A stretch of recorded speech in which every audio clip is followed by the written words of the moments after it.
All right, let's get to another big story. Apple getting into the lending business with a buy now, pay later service. We've known about that, but the iPhone maker now saying potentially reports out there that they will be laying out some rules about whose transactions will be approved. We have Dan Howley on set to break this down. Dan, what do we need to know? Because it doesn't look like everyone will be approved, at least right now for this. Yeah, so according to these reports, it basically comes down to what kind of customer you are at Apple, what kind of, if you applied for an Apple Card, the types of cards in your Apple Wallet, and the types of devices you may or may not have purchased from Apple recently. So this seems to be, this is according to this Bloomberg report, where Apple is going as far as approving these loans. Apparently, most testers have gotten approved for upwards of $1,000, and so you would pay this off, obviously, in installments. The big deal for Apple being that it's more, there's less friction if you're going to be a Apple user, right? You're a regular Apple consumer. There's less of a, I have to bounce out of this app and then go into this app to make my purchase. You can just do it all through Apple itself, presumably through an app that they would offer with this buy now, pay later service. And, they talked about this at their Worldwide Developers Conference, WWDC, in June, basically laying out how this would work for consumers. Obviously, Apple Pay being a big draw now.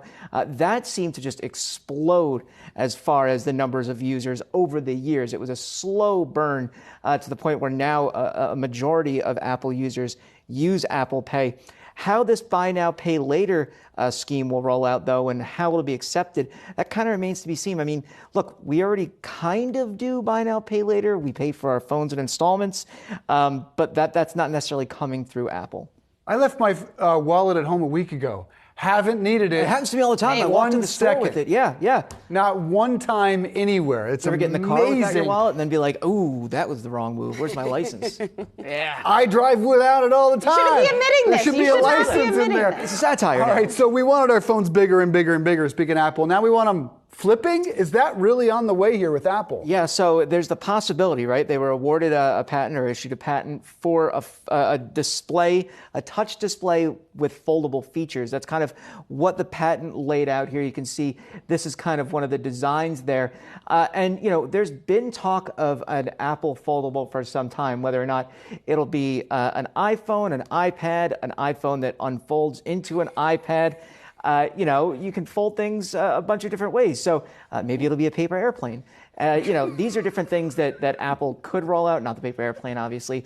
But it'll be interesting to see what they do. This could help goose sales.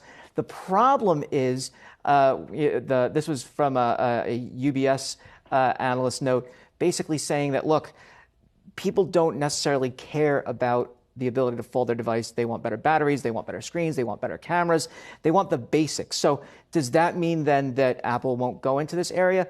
Who knows? Yes, they have the patent, but they have, patents for everything, right? Yeah. Remember we were talking about Apple TV for a long time, or, the AR headset that's supposedly coming later this year, but we don't know for certain. So it's something that now is in their arsenal. I've used foldable devices. Samsung has their Flip 4 and Flip and Fold 4. They're fine, but there's no real defined use for it. I don't need it, right? So that's I think where the question lies. Yeah, it seems counterintuitive to why we love the iPhone, but we all trust in Tim Cook, don't we? Dan Howley, thank you, sir. Appreciate that.